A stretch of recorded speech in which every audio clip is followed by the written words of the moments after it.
मैंने इस साल यूपीएससी में 140 सेकंड रैंक सिक्योर किया है। मेरी स्कूलिंग जो है वो यवतमाल महाराज से ही हुई है। प्राइमरी मेरी जो है वो ज़फ़रनगर की ज़िला परिषद स्कूल से कंप्लीट हुई है। उसके बाद हाई स्कूल मैंने गवर्नमेंट कॉलेज से अपनी कंप्लीट की है। ग्रेजुएशन जो है वो मैंने पुणे के आज़म कैंपस से अपनी कंप्लीट की थी बीएससी मैथमेटिक्स में। 12th के बाद ही मैंने ये डिसाइड कर लिया था कि मुझे यूपीएससी करनी है। इंस्पिरेशन इसकी मुझे अपने मामू के थ्रू मिली, जो सेवा एनजीओ के सेक्रेटरी है। उन्होंने मुझे जो है वो इंट्रोड्यूस करवाया कि एक आईएएस ऑफिसर होता क्या है, उसके लिए आपको किस तरीके से प्रिपरेशन करनी है। तो फिर ग्रेजुएशन के फ़ौरन बाद ही जो है वो मैंने अपनी प्रिपरेशन स्टार्ट कर दी थी यूपीएससी के लिए।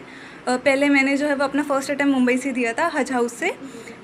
सेकंड अटैम्प्ट के लिए से मैं दिल्ली चली गई, जिसमें हमदर्द स्टडी सर्कल से जो है वो मैंने अपना सेकंड अटैम्प्ट दिया।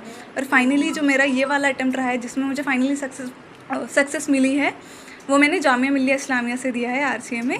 मेरी ये जो पूरी जर्नी रही है उसमें बहुत सारे उतार चढ़ाव रहे हैं, लेकिन जो है मेरी फैमिली का सपोर्ट बहुत ज़्यादा इसमें रहा है, स्पेशली मेरे पेरेंट्स का। मैं फाइनेंशियली थोड़े हम्बल बैकग्राउंड से बिलोंग करती हूँ। मेरे पापा जो है वो ऑटो रिक्शा ड्राइवर है, लेकिन फिर भी उन्होंने कभी मुझे ये एहसास नहीं होने दिया कि हमारे पास रिसोर्सेज की कमी है। उन्होंने हमेशा मुझे सपोर्ट किया है। मेरी जो मदर है, उन्होंने मुझे हमेशा सपोर्ट किया है। कहीं ना कहीं मैं जो एक पेट्रियार्कल सोसाइटी से बिलोंग करती हूँ, इसके बावजूद भी कभी मेरे पेरेंट्स ने मुझे ऐसा महसूस नहीं होने दिया कि तुम लड़की हो, तुम ये नहीं कर सकती। उन पे दूसरों का भी प्रेशर था, फिर भी उन्होंने इस प्रेशर को हैंडल करते हुए मुझे सपोर्ट किया है। आपके पास फेलियर्स आएंगे, बहुत सारे आएंगे, लेकिन आपको उन फेलियर्स से सीखना है कि आपकी गलती कहाँ हो रही है और आगे बढ़ना है। जो आने वाली पीढ़ी है, नए बच्चे हैं जो ये सोचते हैं कि कैसे मुकाम तक पहुंचना है, तो उनके लिए क्या सलाह देना चाहिए? मैं यही कहना चाहूँगी कि आप कभी ये मत सोचें कि आपने जो सपना देखा है वो पूरा होगा या नहीं। कभी कभार ऐसा होता है कि हमारे पास जो है वो बहुत सारे बैरियर्स होते हैं। कभी फाइनेंशियली जो है वो हम अच्छे स्ट्रॉन्ग बैकग्राउंड से बिलोंग नहीं करते, तो हम सोचते हैं हम कर नहीं पाएंगे, लेकिन कहीं ना कहीं से आपको सपोर्ट मिल ही जाता है। अगर मैं अपना एग्जाम्पल दूँ तो जो सेवा एनजीओ है, उसके थ्रू जो है वो मुझे बहुत फाइनेंशियली सपोर्ट मिला है।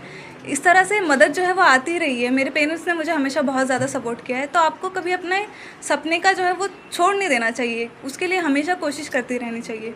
आप में खुद में वो जज्बा होना चाहिए कि आप उस अपॉर्चुनिटी को एक्सप्लॉइट कर पाए और उससे सीख पाए। अभी आईएएस तो आप बन गए हो, लेकिन क्या आगे करना चाहेंगे सोसाइटी के लिए?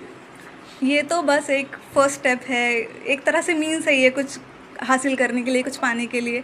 तो ये एक तरह से मेरे लिए मीन्स है कि मैं सोसाइटी को सर्व कर सकूँ, सोसाइटी में जो अंडर प्रिविलेज्ड सेक्शन है उनके लिए कुछ कर सकूँ, स्पेशली गर्ल्स के लिए, क्योंकि मैं रिलेट कर सकती हूँ कि एक लड़की के लिए कितना मुश्किल होता है आगे बढ़ना और कुछ अचीव करना।